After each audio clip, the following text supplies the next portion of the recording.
عشت في الخليج ونعرف اولا ارخص لبس تقدر تلبسه في الخليج هي القندوره. تبقى برك لازم تعرف كيفاش تخيطها. يكون القماش مليح.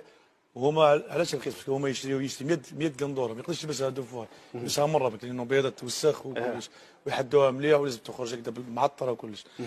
انا كي نشوف هذه قندوره ماشي تاعنا ليدونتيتي الجيريان. انا جدي الله يرحمه ما مش تلبس قندوره كيما هذه. كي كان يروح يصلي انا كان عندنا السوار العربي اللوبيا.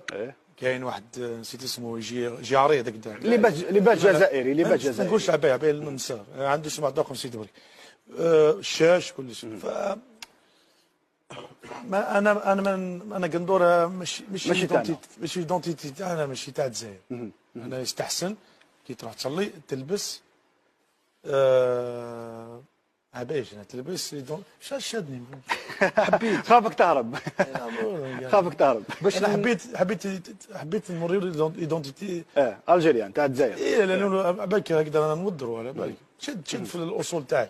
لا شتا غلطه ما يشد. عبد الغني وقال لك غلطه. لا ما قلتلوش غلطه. شتا غلطه باش يخليك تهرب. سامحني انا نشوف انا في حوايج هذا لا والله العظيم ما قلت غلطه، رايي هذا تاعك.